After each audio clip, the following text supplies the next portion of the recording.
Hai Beton Lover, saya Feldi. Untuk video ini saya akan sedikit video singkat aja ya.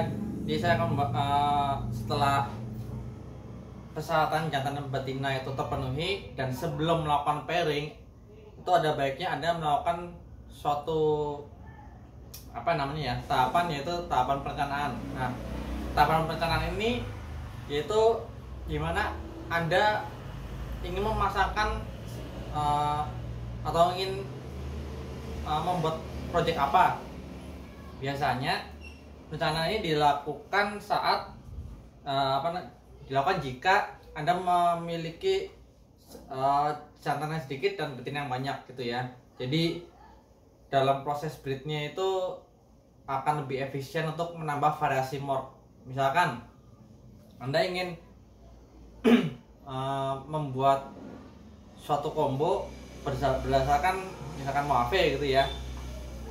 Mungkin untuk betina yang pertama Anda ingin membuat Y Lucy stick, sehingga Anda otomatis kan makan dengan Lucy. Nah, jika Anda mempunyai planning untuk mob berikutnya yang misalkan berhubungan dengan Mohave, Anda tinggal memasangkan si Mohave dengan betina kedua. Dan sangat disarankan untuk tidak mempairing lebih dari 4 betina. 5 betina tuh maksimal lah. Tapi paling enggak ya setiap 2 musim sekali gitu ya kalau itu. Dan juga lihat kondisi si jantan. Tapi rekomendasi 3-4 betina per musim itu udah maksimal untuk si jantan di pasangan gitu ya. Karena 4-3 betina aja lemak yang digunakan jantan sudah termasuknya lumayan banyak kekuras gitu ya. Nah, jadi proses perencanaan ini bertujuan supaya Anda memiliki planning yang jelas ke depannya. Jadi nggak asal disatuin kawin itu enggak ya. Anda harus tahu ingin membuat mob apa dulu. Kalian sudah punya mob apa gitu, jantan yang mana nih, terus mau kawin betina yang mana buat menghasilkan mob yang mana gitu. Jadi harus tahu semua, baru habis itu mulailah proses pairing gitu ya. Nah, kenapa proses perencanaan ini penting? Karena Barbie-Tone itu ada istilahnya dead end project, dimana project tersebut akan dead end atau misalkan mentok atau bisa dibilang gagal jika warna dari mob yang dihasilkan itu semakin ke arah putih atau motifnya semakin hilang. Nah, bisa juga kebalikannya, yaitu warnanya semakin gelap sampai menyebabkan motifnya jadi tidak terlihat gitu ya. Kenapa dibilang dead end atau gagal? Karena dalam mencari combo baru itu motif dan warna itu sebagai tujuan utama gitu ya. Karena jika Anda mencari Barbie-Tone yang putih aja, tentunya Mohave, laser atau istilah bel kompleks gitu ya, itu sudah cukup. Tapi kan tujuan para breeder ini berlomba-lomba breed itu kan untuk mencari combo terbaru, termenarik, teraneh yang pernah ada gitu ya. Sehingga ya jika semakin putih otomatis ya udah proyek itu akan dihentikan. Biasanya akan mundur satu combo dan dikawinkan dengan mob lainnya supaya nanti diharapkan tidak menghasilkan combo yang ke arah putih tersebut gitu. Itulah pentingnya planning di situ ya. Saya sendiri melakukan planning tersebut udah lumayan lama gitu. Jadi jika Anda lihat ini ada kertas kuning ya, bisa dilihat. Ini yang pertama, tuh kedua, masih ada lagi gitu ya. Ini yang kemarin belum bertelur tapi masih tetap saya pairing atau disatukan gitu ya. Nah, kertas kuning ini saya tempel sebelum melakukan proses pairing, yaitu saya akan tempelkan kertas kuning ini untuk betina yang sudah siap atau mungkin saya kawinkan di musim itu. Nah, di kertas itu akan saya tulis jantan, mob jantan atau mungkin bisa kode rak. Lalu akan saya isi tanggal log atau kopulasi atau tanggal kawinnya gitu, untuk memperjelas atau mungkin biar tahu berapa banyak dia sudah kawin gitu. Jadi nantinya pun kertas ini bakal ditempelkan ke box inkubasi untuk menandakan bahwa di telur box inkub ini yaitu jantan ini, betina ini gitu ya, untuk mempermudah nantinya saat pendataan ini ya, hatchling. Saya seperti yang mungkin ada berapa yang udah pernah beli dari saya selalu melampirkan tabel aktivitas. Ini ada berapa data. Nah, fungsinya untuk diisi nanti supaya lebih jelas indukannya atau tanggal entah segala macam ya. Cuman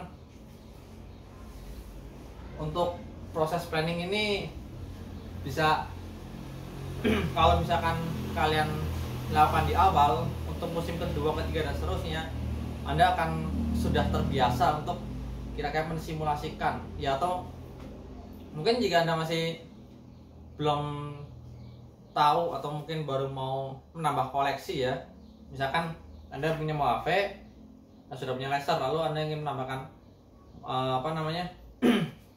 leopard misalkan untuk si Mojave-nya ini, tapi Anda nggak tahu wujud leopard seperti apa, kalian bisa menggunakan kalkulator di World of Babyton. Itu ada genetik kalkulator, bisa coba di situ.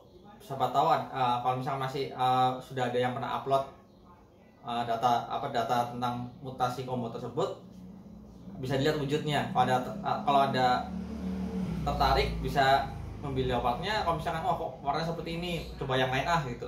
Jadi bisa dibilang perencanaan ini bisa dimulai sebelum mulai breeding atau saat dari awal Anda mulai memutuskan ingin serius terjun di dunia Babyton gitu ya. Bisa dari awal mau menambah koleksi untuk yang ketiga atau keempat, atau bisa langsung mulainya waktu ingin di pairingnya.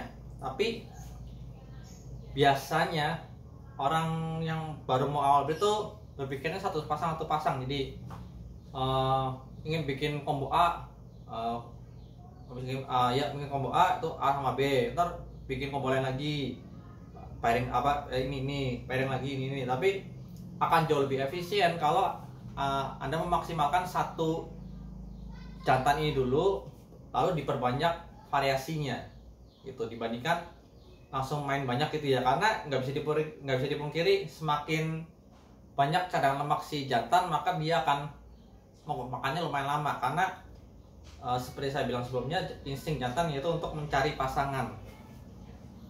Jadi kalau lemaknya banyak, ya nggak heran kalau si jantan bakal puasa berbulan-bulan gitu ya, walaupun sudah pernah di pairing gitu. Lalu ada istilah namanya double sire. Kalau biasanya si jantan ini mengawinkan banyak betina, kalau double sire ini lebih kepada satu betina itu dikawinkan dengan dua jantan, bisa triple sire gitu. Jadi kalau triple agak lebih pusing nantinya ya. Breeder besar tuh lebih mainnya di double sire. Nah, tapi double sire ini ada kelemahannya, yaitu mungkin jika visual semua itu nggak ada masalah, karena double sire itu dalam seandainya si betina bertelur dan sperma dari kedua jantan ini berhasil membuahi si telur itu, maka dari beberapa telur yang dihasilkan itu beberapa akan punya jantan A, beberapa akan punya jantan B gitu ya. Nah, kalau seandainya mob yang digunakan adalah mob visual, atau mungkin maksudnya ini dominan dan kodominan gitu ya, itu mungkin nggak ada masalah, karena langsung kelihatan ternyata dari 10 telur misalkan ya, 3 telur punya jantan A dan 7 telur punya jantan B gitu. Jadi Anda nggak akan mendapatkan kombinasi dari jantan A, B terus langsung ketemu betina jadi combo baru gitu, enggak ya. Jadi akan bisa-bisa nantinya. Bisa juga dari 10 telur itu ternyata hasil pembuahan dari yang jantan B-nya aja, yang jantan A nggak berhasil membuahi, itu bisa aja gitu. Jadi ada kelemahan dari saya di situ salah satunya. Dan seandainya jika Anda bermain di resesif ya, yang non visual, yang head gitu ya, double share ini bisa menjadi agak susah dikenali karena ya itu tadi, resesif itu heterosikutnya nggak kelihatan gitu ya. Jadi harus dibuktikan dengan breeding. Dan jika misalkan jantan A itu dia visual dan jantan masuk resesif homozigot gitu ya, jantan B-nya itu ternyata lebih mainnya di kodominan, jadi anaknya itu kita belum bisa memastikan apakah ini bakal bawa head atau enggak, walaupun jantan A itu merupakan visual, karena seperti yang saya bilang sebelumnya, yaitu dari berapa telur itu bisa sekian punya A, sekian punya B gitu ya. Ya punya, maksudnya sekian dibuahi A dibuahi A, sekian dibuahi B gitu.